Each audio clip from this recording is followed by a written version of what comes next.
So in this segment, we're going to be talking about this article, in which apparently Liz Truss tells the EU stop rerunning past arguments and resolve Northern Ireland Protocol row. Now, I know you're thinking this is the perfect opportunity to use the Spider-Man meme of Liz Truss essentially pointing at herself about the Northern Ireland Protocol. Now, I don't know if I have the editing expertise to pull off such a stunt, but yeah.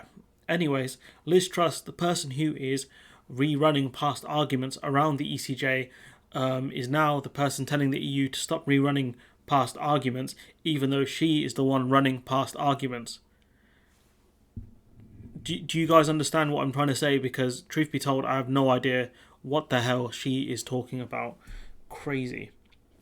So Liz Truss has urged the European Union to find practical solutions to resolve the row around the Northern Ireland Protocol rather than rerunning past arguments ahead of a meeting of the bloc's chief negotiator. Now, full disclosure, this article was written on the 23rd. I'll try and get this one out kind of ahead of other videos just because it's important, and there is a big update around kind of the talks discussing the Northern Ireland Protocol that I need to get to at some point.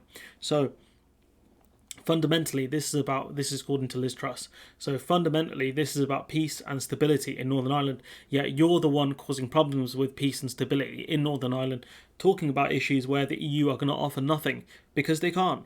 Whether you voted Leave or Remain, which Liz Truss voted Remain, represent the UK or the EU, the focus must be on protecting the Good Friday Agreement and fixing the protocol, she said. Well, depends how you define fixing the protocol, because your definition of fixing the protocol is the thing that's going to put the Good Friday Agreement at risk. Again, another Spider-Man meme worthy moment. This is my message in these negotiations. Rather than rerunning past arguments, which, Liz, you are doing, we need to focus on delivering for the people of Northern Ireland, which the EU is trying to do. The EU have said they want to get rid of 80% of checks going from GB to NI. The problem is that the UK won't actually give the EU the data on what goods are going from GB to NI and also what goods are going from NI to Ireland. That's one of the key problems. But Liz, why don't you just give them the data? What is going on? Finding practical solutions to problems on the ground. The ECJ is not a practical problem on the ground. I don't think many people in Northern Ireland, barring probably Jeffrey Donaldson and Paul Given, really are concerned about the ECJ. What businesses would be concerned about is the checks and the delays, not the ECJ. Maintaining the integrity of the United Kingdom.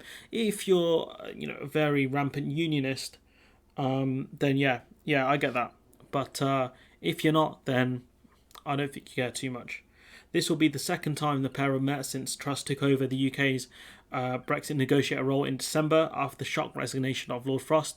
Frost, the man who said, I'm resigning because of not Brexit issues, but then, after a huge climb down, resigned, leaving Truss in a very dodgy situation.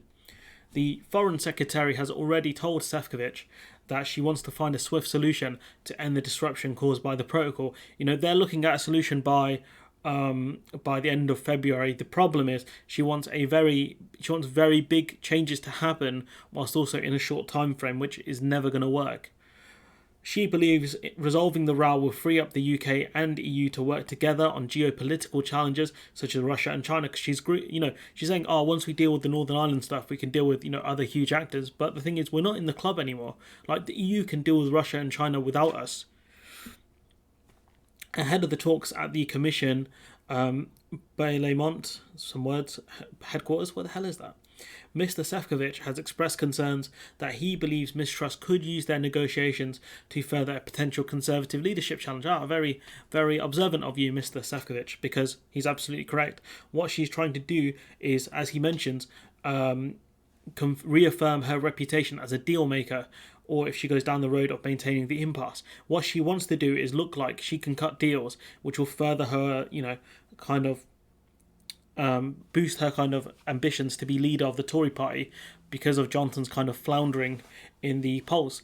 The problem is that if she accepts the deal on the, kind of an agreement on the ECJ or gives up anything around that, which she absolutely should do if she cares about the people of Northern Ireland, The problem there is if she does that, she'll look weak in front of the ERG and the other Tory headbangers. So her problem is she has to I think the best thing for her to do, which the EU aren't going to allow anymore by the looks of it, is get a deal on agri-foods and push the ECJ stuff into the long grass. That's how I would play it. But the EU, by the looks of things, want a deal all in, so everything to be resolved at once, rather than giving her ammunition for her leadership ambitions. Also, I think they're quite wary that if they do kick the ECJ issue into the long grass, Liz Truss could potentially become Prime Minister, or Sunak becomes Prime Minister, gets rid of Truss in that position and gets someone else in, which again rehashes all of this stuff. That's why they want something concrete.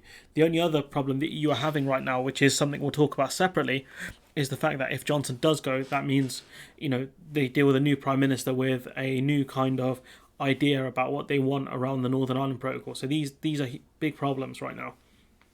Sefcovic believes holding off on a deal will improve her image with hardline Brexiteers in the Tory party, but also impact her image on being a deal maker, who are convinced. So these people are convinced the Foreign Secretary will adopt a softer approach to dealing with Brussels rather than her predecessor. So maybe they're of the belief that once Liz Truss, if she becomes Prime Minister, will probably put someone in that role who will be far easier towards Brussels rather than the person she is now, if that makes sense, because her mandate does come from the Prime Minister.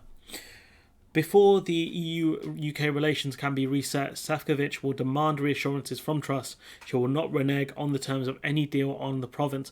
The problem is that she can't really give a guarantee like that because she's not the Prime Minister, She could come up with an agreement, agree everything, and then Johnson would be like, yeah, no, and just renege on it at a later date, which Johnson has done consistently throughout his tenure as Prime Minister.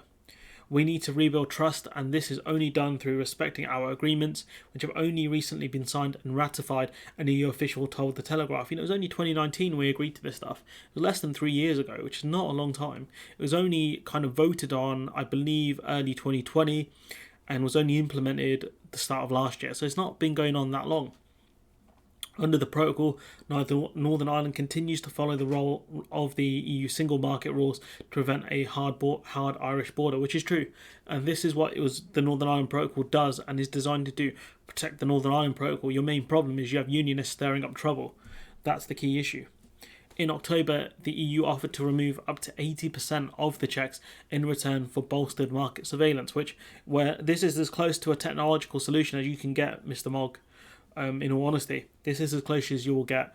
Get rid of a lot of the checks, but have data on what's going in and out of Northern Ireland. That's the key there. And the simple fact is the UK are unwilling to give that up. I don't know why.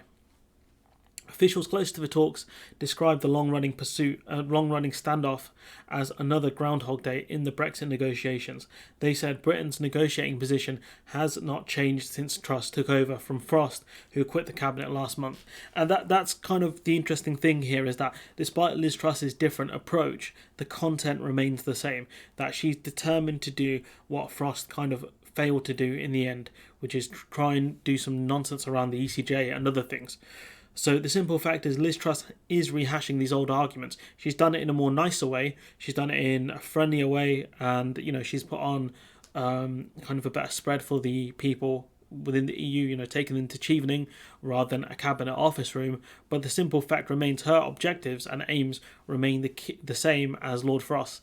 And in that respect, she will fail predominantly, because unless we accept a deal like this here in Orange, which is to remove 80% of the checks in return for bolstered surveillance, that's probably the best we'll get from the EU, let's be honest now.